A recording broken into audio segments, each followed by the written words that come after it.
All right.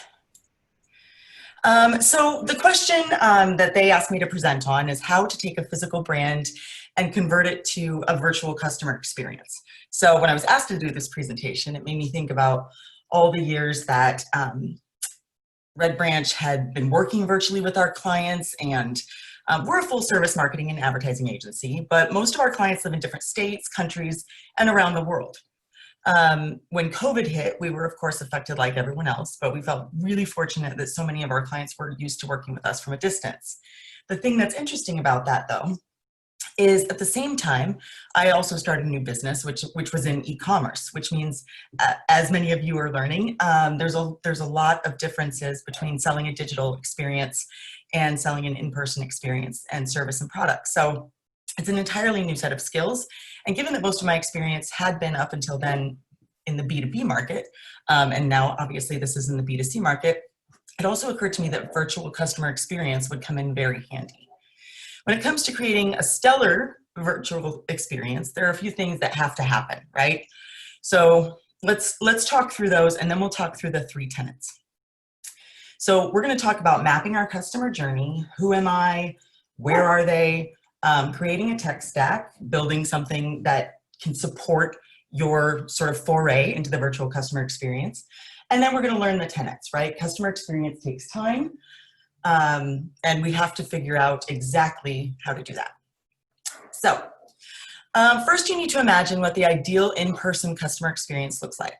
So whether they walk into a store, call you on the phone to make an appointment, search for what you provide on Google, or look at Facebook reviews to get an idea of whether they want to use your service or buy your product, it doesn't really matter at this point. What matters is whether you do it on paper or anywhere else, is that you figure out how a customer that has never heard of you before finds out about your product or service, what compels them to come into your store or your digital hub, and what makes them, how you interact with them when they finally do, and then what compels them to make that purchase and become either a one-time customer or a long-time customer. So these are some questions you can ask yourself.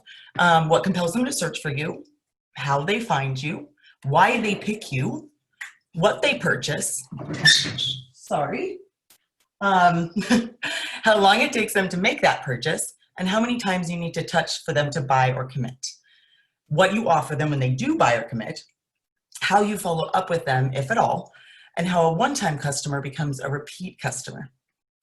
You also need to look at how you handle customer complaints and what the average churn rate for your industry, product, or your customer lifetime value. And then what happens to make them leave or stop buying from you. All of these things are really helpful to map out so that you understand exactly what their journey looks like. It's the only way you're going to be able to replicate that digitally. All right, so my GIF is a little big, but it's incredibly important to write it down. It usually encompasses around 7 to 9 steps when you really do map it out.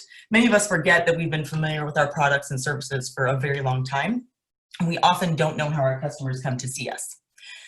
So, oh, there I am, hi.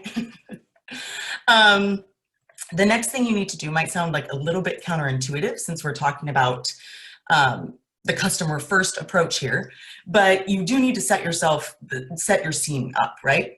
So the next thing we have to tackle is your tech stack. When you attempt to help your customers have a great experience virtually, you need to have the technology to support that. Here are some of the tools you can use to support your virtual customer experience and what they replace or support, so to speak, in real life. All right. So what we have here is the list that we just went through, and then we also have specifically some tools that you can use. Many of them are free or have a free component. So what compels them to search for you? Well, this is one of the easiest and freest things to do, is look at Google Trends, Quora, Reddit, anywhere people are asking questions and looking for solutions. Usually they're trying to crowdsource it, right? They're not looking for someone to sell them, so you don't want to try and sell them on those things. Quora and Reddit are communities, and Google Trends is simply, it shows you what people typically search for in your space or industry.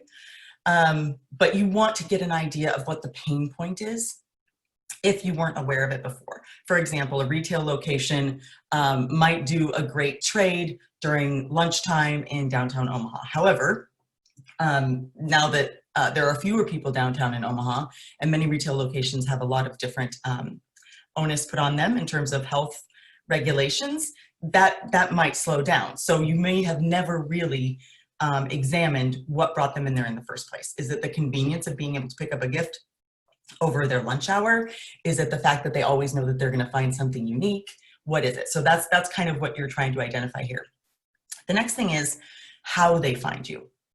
Again, if you're used to a retail experience or a walk-in experience or a face-to-face experience, however you want to put it, you might not have a real great knowledge of how they found you.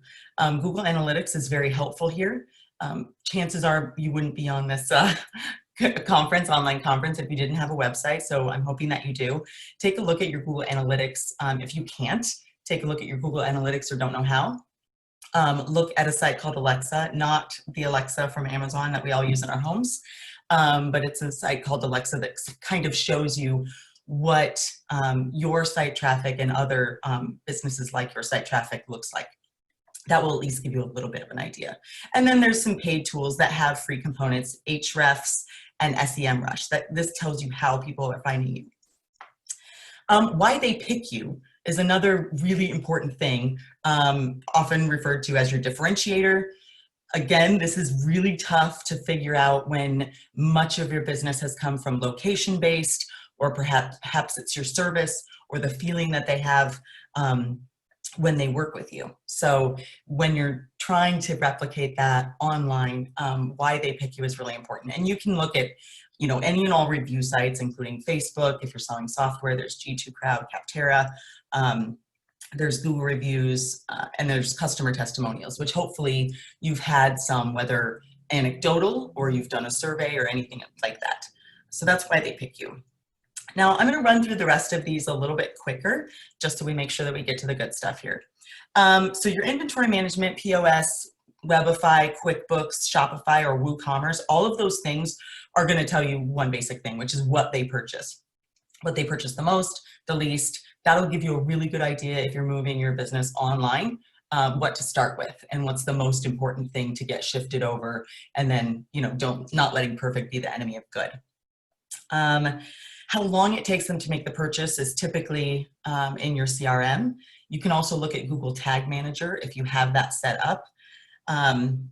Your email marketing analytics, and then social reporting. So if you are live on Twitter, Facebook, LinkedIn, Yelp, any sort of social community, you should be able to look at those analytics. And then also if you have a marketing automation like HubSpot or an email marketing client like MailChimp, you should be able to look at how long somebody stays in your system before they purchase. Now, if you've been doing what you're doing today for a very long time, you might not need to look at any of that. You might just have a gut feeling that it takes roughly 3 weeks from the first time that you talk to somebody before they purchase something. And if that's true, then go ahead, put that in there. This is for you. It doesn't have to be perfect. Then how many times you need to touch them to get them to buy or commit. Now, if you're walking through an Abercrombie and Fitch, employee A might speak to you here, employee B might speak to you as you're checking out the jeans, employee C might at the register ask who helped you. So there's a lot of different touches that are happening before the actual sale. Online, it's very similar. It's just a matter of attribution, figuring out, did they come from an ad or an email, or did a friend tell them? Did they find us on social media, which is going to be more and more likely as people are less and less able to gather together. They're going to be more focused on community online, and we'll talk about that in a little bit. So the next thing, so in the finding out how often you need to touch them, again, that'll be in your CRM, email marketing, social reporting. What you offer them when they do finally buy and become a customer, that's going to be in something like Opt-in Monster or your email marketing analytics. And then if any of you are using loyalty programs, as simple as, 5 punches and you get a free 6th thing on your 6th punch, to as sophisticated as many of these online systems are. If you're running any sort of loyalty program, make sure that you dive into that and see, what am I really offering these people once they've finally done the thing that I'm spending all these marketing and sales dollars to get them to do. And if the answer is nothing, then I would highly recommend that you focus in on that as one of the first things that you do after you build a digital home or hub.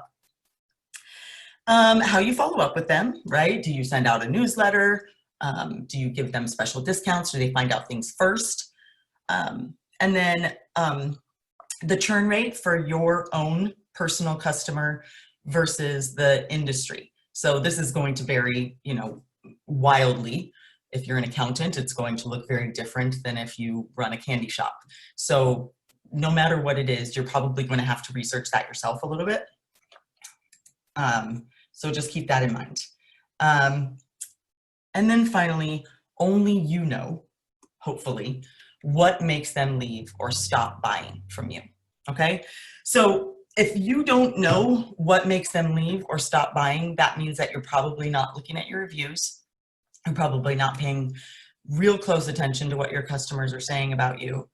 And you're potentially not as focused as you probably should be on your competition. So I'm a big proponent of looking at what your competitors are doing and then just trying to do it a whole lot better. And there's absolutely nothing wrong with that at all. So now you've mapped your customer experience journey and you have your tech stack set up, essentially what you're going to use for each one of those things we just talked about. So the next thing that you do is really intuitive. You use that tech to set up your customer experience online, right? So you're just trying to replicate what you have online. But you have to do it according to 3 tenets. And those tenets are transparency, proactivity and investment, and community. And we're going to talk about each one of these in a little bit more depth here. So the first one is transparency. Things are really tough right now, and no one is actually sure what's going to happen in the future. Not just you, right, and the people on this webinar or presenting or, in Omaha, your customers across the state. So it's a really unsure time. And if you're not transparent with your customers at this time, they might put your product or service into the, I don't need that pile. People are doing a lot of soul searching. They're doing a lot of analyzing their spend and how they use their money and where they put it, again, because of future uncertainty. And you really don't want to be thought of as a luxury or as a, I don't need that right now type of thing.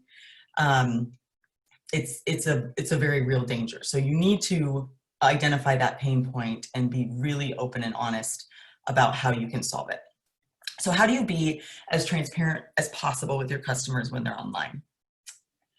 Well, first, you have a robust FAQ page. So a frequently asked question page should answer every question, even the stupid ones that you've been asked more than one time.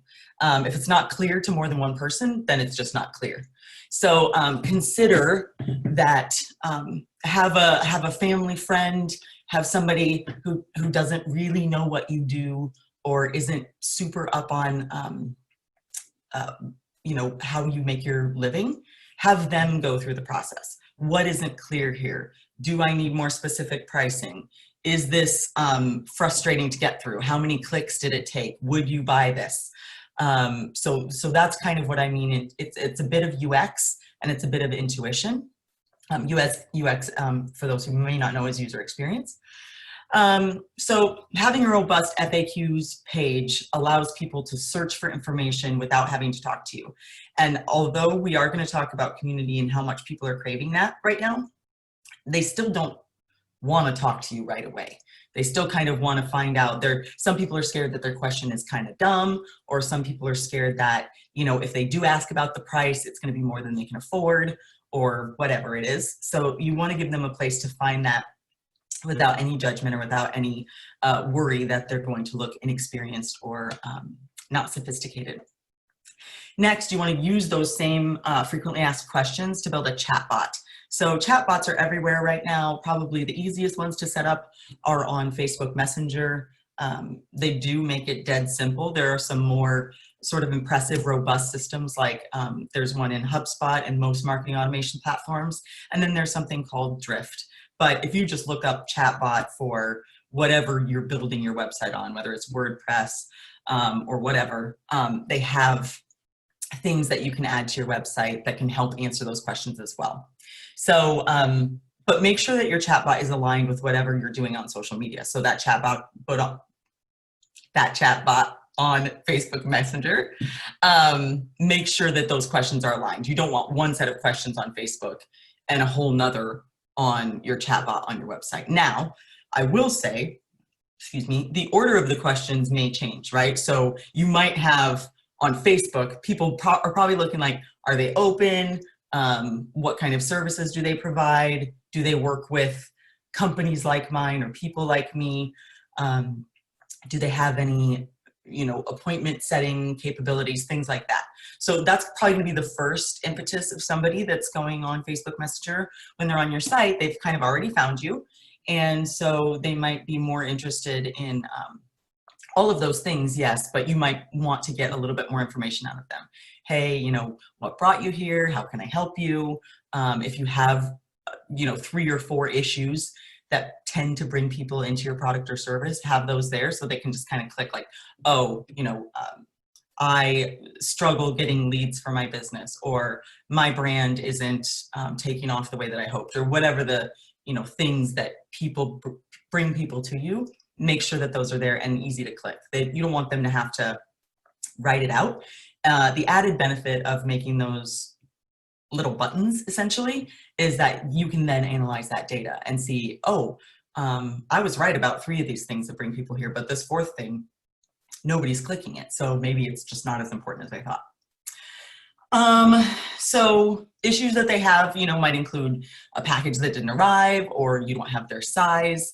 And then group them into areas that are easy to search, not only on the chatbot, but on the FAQs page, right? So billing and invoicing might be together, shipping and returns might be in another area, cancellation and renewals, just depending on what you're sort of working with in your own company. So the third thing is to create as many automations as you can, but be transparent about the fact that they're automations, right? Don't pretend like Tiffany is manning your chatbot or Bob is responding to every customer email, from his laptop at the back of the shop. That's just not realistic. Most customers are sophisticated enough to know that. So just be clear about it. You don't necessarily have to say this is an automated email, but you can, not try and put lipstick on a pig, so to speak.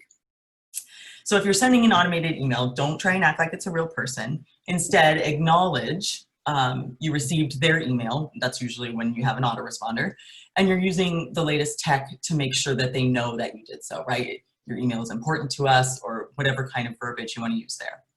So also you can expect a response to be like honest and eager, right? So you want to be honest and transparent, but you also want to be like, hey, we're really psyched that you're here. Like, we are excited that you want to partner with us or purchase from us or become part of the fill in the blank here family. This is e-commerce, not I have to deal with a customer. So just keep that in mind. Meaning your verbiage, yes, but also don't make an automation respond to somebody's complaint, 5 days, 3 days, 2 days is too long. It should be within those first 24 hours, especially if you're using automated tools to make sure that you reach out to your customer for complaints or issues. Let them know. A lot of us are dealing with supply chain hiccups, shipping frustrations. We're not getting as much inventory as we would have liked. There's just a lot of disruptions in many different parts of the country. In fact, I was just having lunch with my boys, and my boys ordered something. One of my boys was like, oh, I would like this thing. And they're like, oh, sorry, we just took that off the menu. They're like, we can't get, I feel like it was like avocados or some weird thing, but we can't get those anymore. So, and that was just something, obviously we can't expect restaurants to make new menus for all of those things, but just being open and honest about those things ahead of time on the digital front will help people set their own expectations. So if you have staff changes due to any furloughs that you've had to do or reduce sales, what your plans are beyond just this month or next month. So if you do have a newsletter, if you run the kind of company that does communicate with its clients or customers on a regular basis, just be very clear about what you're planning to do. Doesn't mean you have to commit to it. Doesn't mean that that's exactly what is going to happen in October, but this is what you're hoping to do. This is what you would like to do, and this is what you're working toward. And once obviously, you need to work with the stakeholders within your companies to make sure that everybody sort of agrees on that general framework of a plan before communicating it to your customers or clients. And finally, and this is the hardest one, I think, for people to grasp, as Brian mentioned when he was introducing me, I work with a lot of recruiting and HR tech startups, and I work with a lot of companies on their employer brand. And this goes for probably everyone in the business world, and it's the crappiest thing to do. Answer every single review and complaint, no matter how awful it is. Responding to reviews is an art form, and once you master it, it neutralizes the poison. And we've all heard horror stories about companies that refuse to bend to customer pressure over this thing or that thing. We've all seen, I just recently saw somebody wrote sort of a long and detailed email about an issue they were having to a very large professional association. And they outlined why they had the issue and said, like, hey, we'd like more information on this thing that you said you were going to do. And it was responded to probably with an automated email saying, thank you, we'll look into it, or something like that. And all that did nothing except make it blow up, right? Had they taken the time to really respond and read what this person had sent, they would have realized that that was a PR nightmare waiting to happen. So when you ignore people, especially unhappy people, it can tend to blow up in your face. But when people are looking at your reviews online, no matter what business you're in, right? Like if you're hiring people, it's Glassdoor. If you're a hotel chain, it's TripAdvisor. But either way, no matter what you're selling, people can tell when a review is ridiculous, because if there's all these reviews that you have replied to in a reasonable manner and said, oh, thank you for staying with us, or hey, we're very sorry that you experienced that, let me reach out, whatever it is, they'll see that your company is trying to pay attention to what its customers need and want, and that this person, whoever's leaving the bad review, or if somebody's clearly a troll, is the one that's unreasonable. People are smart that way. All right, so tenet number 2, proactivity and investment. And you'd be shocked at how difficult it is to find a GIF that references proactivity, but it is. So you're probably thinking, like, what is this woman talking about? I'm already in over my head with bills for office space that maybe I'm not using. I have uncertain income projections for the year. My workforce is just as scared as I am, or maybe they're out of work at this point. So I'm supposed to invest more. And unfortunately, the answer is yes. So investing in building whatever it is that your client needs tomorrow is the answer. So this might be money, but it might also be time, right? So we had a recent client that was planning on redoing all of their retail locations. And when all of this hit, it was like, okay, is that really the best use of our spend? Let's focus on creating a digital e-commerce experience that can replicate what we have in real life, because that's what our customers are going to need, right? So, and sure as shooting, we ended up this ended up being longer, I think, than anyone expected it to be. All right, so when COVID came down the pipeline, it's a tale of two brands. I was working with a sort of cannabis brand, and there were already like a lot of hurdles about what we could advertise, where we could advertise, how we could do it, if it was going to be easy, but the marketing that we had proposed was working. Their entire business model was based on retail locations and their service within their stores. And they were trying to move into a new persona with their products, which it's difficult to do no matter what's going on. And breaking into a new market can be hard. But when this happened, they refused to even entertain e-commerce or look at a plan for maybe curbside delivery, when a lot of restaurants were being really innovative in doing it. So, and once we did get them to move in the right direction after some time, competitors had already lapped them in terms of what they were offering, how quickly they could get it out, what people could find online, and things like that. Even now, with the pandemic showing no signs of slowing, people are still resistant to the thing that could change the very face of their business. So keep that in mind when you're hesitant to invest in making a digital hub, because we don't know how long this is going to last, and we don't know if there's going to be an additional sort of wave or what's going to happen. And secondly, when it comes to investing your time, one of the very, very slim silver linings is that we do tend to have a little bit more time now, just because business is slow throughout. And if you use that time to sort of figure out your customer experience and what your customer is going to need next, you're going to be miles ahead of folks. And if you have it, use it to sort of use money to invest in those things so that you can be ready for whatever the next wave of this is. So what does proactivity and investment look like for you? It could be a website, or it could be an alternative billing model for your customers, right? Maybe they want to continue to be your customers, but they're not able to because they can't afford what they used to be able to afford, or on the terms they used to be able to afford it. It could be a new line designed to accommodate these times. You see a lot of accessories mavens starting to do masks and things like that. Or it could just be getting really great at Zoom, right? It could be shifting your event budget to supporting nonprofits that align with your corporate mission, or building out a really great delivery offering or webinar series that positions you as a thought leader or influencer in the area in which you are trying to do business. So go back and look at the list that you wrote, or you're going to write, hopefully, after you finish this session. If you know that much about your customers, which you will if you go through all of those questions, who they are, why they buy, can't you extrapolate that information out into helping you see what they might need tomorrow and in the future? And if you can't, feel free to give me a call, because I have a friend who's a futurist. I would never call myself a futurist, but I do think it's fun to attempt to see what the next thing will be, especially for somebody that you know as well as your clients and customers. All right, so the third thing that we need to talk about is community. People are craving it. They're desperate for it. They were before, and now they're climbing the walls.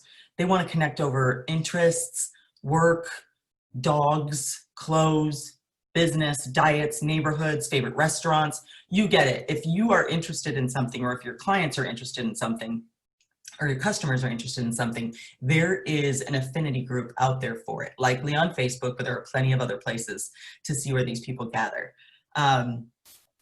It's really important that you pay attention to the dynamics that people are experiencing on those groups, because before all of this happened, they were kind of, as somebody who uses those groups and is involved in many of them, they were kind of tolerated. It was sort of something that you would look at, as opposed to like your real friend stream or something that was happening.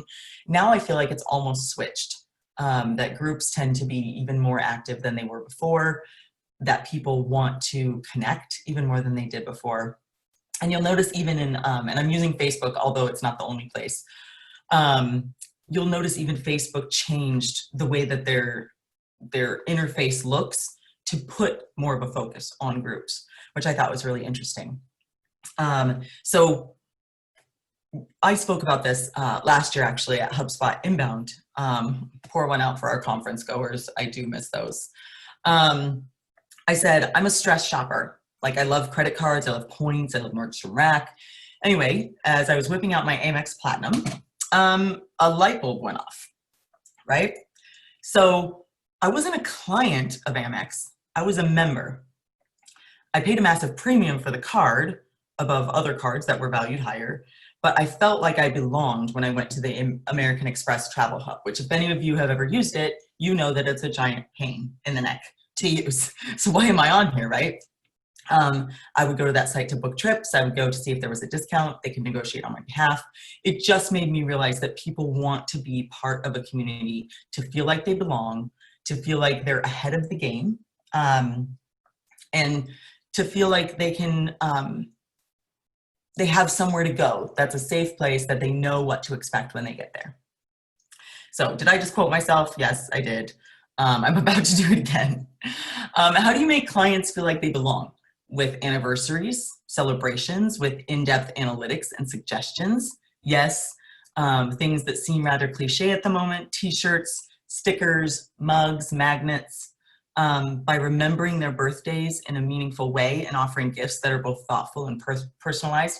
Now, I get it. This is going to work for some of you, and for others, it's not necessarily going to be something that you can implement right now. But a great example is Anthropologie. I don't shop there very often. I always go to the very back room where they have clearance before I do anything else. Yet they know when my birthday is, and they always send me a coupon. Now, do I think that somebody in Anthropologie HQ is going, oh my gosh, Maren's birthday is coming up? No, of course not. They have a system that manages those things. And not all of us have that kind of budget or that kind of system. However, if a company of that size can do it, a company of your size can most likely do it. When you create a community, around your brand, you offer people a place to belong, to discuss what matters to them, to make them feel valued and seen, which again, we talked about communities earlier. That's a really important part of what they're looking for, especially right now. You create a reason for them to keep coming to your site, right? Maybe they are just a looky-loo. Maybe they do, not put anything in their cart, or if they do put it in their cart, they abandon it 5 minutes later, which there are ways to get those people back, but they might come just for your blog content, or just to see what's going on lately, or just to see what the next sale is, or how you're dealing with some of this stuff. So keep that in mind. You want them to keep coming to your store, your online store, or your space, wherever that is, digitally and physically. And if for some reason you can't connect those you sell to or serve, then make sure that you are filling that need. So with validation that their issue, the problem that your product or service that we identified above, the thing that does or solves, it's really real. Their pain point is real. Otherwise, they wouldn't have bought it in the first place. So testimonials, proof points, case studies, ideas on how to use what you provide to the best of their ability. So I know that there are a lot of products and services that are shifting their model to do little videos to say, like, this is how you use this. And here's a way to use this that, maybe it wasn't built for, but you can try using it this way. So it's really interesting what people are doing to try and bring their clients closer to them via the web. But anyway, nothing is going to say this is a great company better than your actual customers. So if you haven't been collecting testimonials or reviews or anything like that before now, it's a really great time to start.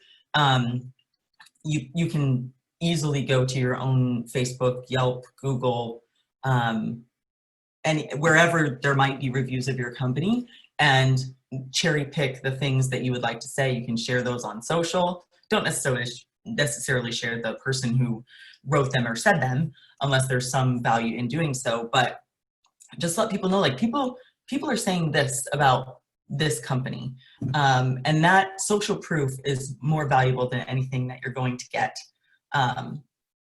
from your marketing verbiage or creating a fancy website, which obviously I think it would be great to do. So by combining these 3 tenets that we just talked about, the customer map, the tech stack, and then the tenets, it's practical application along with this idealistic motivation of what you're actually providing in addition to your product and services. You're essentially creating your tech stack and making sure that you understand the customer journey. It's going to be easy as pie to take what you used to experience in person with your clients and customers and translate it to a digital forum, to online. So when you're doing this, you need to use whatever is at your disposal. And a lot of people, when I talk to them about customer experience or churn or whatever, they say, well, it's been so long since I've been that close to it, I'm not even really sure. So now would be a good time to talk to your frontline employees, the people who are doing sort of the day-to-day work. But you often don't know what's at your disposal until you go looking for it. So do you have like a special way with your customers? Do customers come to your store so that they can feel like they belong? What makes you special? If you have a special way with customers, build a video series, right? That helps them use your product better, or that gives them ideas about how they can do X, Y, or Z. And the great thing is nobody expects it to be super professional. Nobody expects it to look like it was shot in a studio, because all of us know that it wasn't. We're all using sort of homegrown methods at this point. Do people love coming into your store and like touching everything or looking closely at everything? Make sure you create like a great photo gallery or a video gallery of the things that you offer. Make sure that you show it from different angles. Make sure that you list out all of the features of the thing, or even the service, right? Selling service is exactly the same as selling a product, because people want to know essentially what's in the box. What is in the box that I'm buying that you can guarantee I'm going to get? And if you're selling a service, people are like, well, I can't guarantee they're going to get X, Y, and Z. No, but you can guarantee that they're going to get a weekly communication, that they're going to get, a sturdy welcome kit, they're going to get a strategic audit. So even if it's a service piece, you can pull it back and say, well, I can market this like a product. However, like a product, it might be more difficult to do a photo gallery or a video gallery. However, I think videos, again, with the people that are providing those services that you have in your company, would be very helpful. Do people always comment on how they felt like family when they came into your place of business? This is another one that a lot of people come to me with, and they say, well, I just don't know how to do that when I'm at a computer screen. And a lot of them aren't even comfortable in front of a computer screen. But the way to give them that exact same feeling is the way that you do it with everyone in your life, right? Send the digital equivalent of a Christmas card or a family newsletter. Make sure that they're getting the inside track on a special discount or a new product. If you have extra inventory that you can't get rid of, create a gift box or a bonus box that you can send to them of sample products and things like that. There are a lot of ways that you can make your clients feel very special. But here's the thing. You have to make sure that you don't lose your humanity. You do these things online, they're a lot easier. So when we do get back to normal, knock on wood, you can't just only rely on those things still. You do still have to pick up your service record and your ease of accessibility, or whatever it is that makes you special. Those things still matter in real life and in digital life. Don't lose all the things that you've identified on how your customer comes to find you. Don't lose that map that we built at the beginning of this discussion. The problems that you solve are the same problems that you're solving now. The problems you solved then in person are what you're solving now. You just have to figure out how that path happens online. And there's 1,000 different things that you can get into: retargeting, social selling, lots of different things, WooCommerce, Shopify, hooking up Stripe and PayPal. All of those things sound way more complicated, first of all, than they are. But they also help you learn a little bit more about the sequence of events that brings people to your door or to your cash register. Because the problem is, if you lose your humanity and the things that make you special, all of this is really just lipstick on a pig, right? I mean, there's plenty of e-commerce sites out there. I've heard the kind of false statement that Amazon really is, they're just going to beat anybody on price, which isn't actually true anymore, right? What they offer, their differentiator, is speed of delivery and a plethora of services. Their Etsy competitor, their handmade goods section, that actually fell really flat because they weren't supporting their vendors. So Amazon, yes, does it have a chokehold on a lot of retail and a lot of e-commerce? It absolutely does. No one can deny that. However, there are things that you can offer that Amazon can't.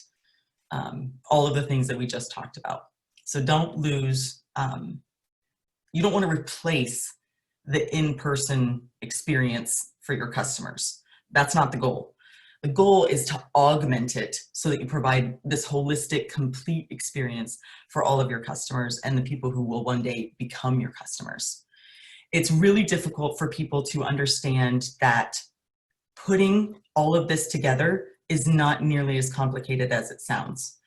It's identifying your customer journey, figuring out the technology that you need to build that customer journey online, and then simply creating every day. You have to get up and create a place that people want to come. You have to create things that people want to see. You have to build things that people want to read and participate in. And if you do all of those things, you'll easily be able to replicate your in real life experience online. And I think I'm 7 minutes early. So I don't know if there's any questions that we have access to, but I'm happy to answer any. And if there's none, then I'm happy to give you guys your 7 minutes back. I don't show any in the Q&A. Again, if you have any questions, just go ahead and type them in, or else we will talk to you then at the live panel, if that works. That sounds great. Maren, I'm actually going to jump in right off the bat. I come from a marketing background, same as you. I've done all this before, and I've worked with clients who hear the word WooCommerce and Shopify and setting up PayPal and, you know, a digital shopping center, or, you know, explain a little bit, if you wouldn't mind, how all of this scares people with the big words, but how truly it could be as simple as a plugin, or literally just setting up an account and putting a button to a link, or, you know, a link behind a button that's already there to help their consumers. Because I do know that this is one area with my clients that has, you bring it up to them and instantly it scares them. It's like talking to them about, you know, capturing Google. How do you take such a behemoth and make it work? But really what they don't understand is it's 2, 3, 4 simple steps to create this experience. Well, I think the reason that you're experiencing that is even the word plugin, right? Like for you and I, that's just part of our daily vernacular. For many of our clients, that's like, what is a plugin? Is that the same thing as a CMS? Like there's so many different things that they have to sort of, and there's different levels of sophistication, to be sure. I have clients that, you know, could run circles around me from a technological perspective. And I also have clients who literally don't know what a plugin is. So I think that fear is totally natural. One of the coolest things about the democratization of tech that we're seeing is that you can, like you said, just go through 4 steps. But the other cool thing is that there's so many tutorials. There are so many people creating content on step-by-step instructions on how to do these things that aren't for the technologists. They are for the everyday, you know, mom that has decided that she wants to sell the necklaces that she just started making, or whatever it is. So I think that letting people know, like, just Google the technology that you're stressed about and find a tutorial. And then once they see somebody else clicking through it, because most people are motivated by video. Most people prefer to learn in that way. But once they see how simple it is, I think they can get over that fear of the unknown, right? Because if you didn't grow with the technology, like, you know, started with, none of us knew what Twitter was, and we were all trying to figure out blogs and stuff. But if you grew along with it, it's not so intimidating. But if you grew in a different direction, and you weren't kind of privy to any of those things, then I think that that's where it gets really frightening. I usually tell people to find a tutorial, get step-by-step instructions if they possibly can. And then if they can't do it on their own, then reach back out. We'll walk you through it. The other thing that we do for all of our clients is we create a Loom video, which is very much like Zoom. It's just something that records your screen. It also records you in a little circle down there, and it shows what your mouse is doing and what you're clicking and what you're typing in. Additionally, when people are nervous about setting up that kind of really sophisticated stuff, we encourage them to use a password manager like LastPass, because that actually ends up being probably 70% of the issues that people have. It's time to update the plugin that it took them forever to put on there, and they forgot their password. They thought it was the same password that they had for WordPress or HubSpot or whatever it is. So we encourage them to find tutorials, stay organized, and then reach out to us if it's still not happening for them. That's fantastic. I also want to applaud you on your use of GIFs in here. I recognize every single one. Absolutely fantastic.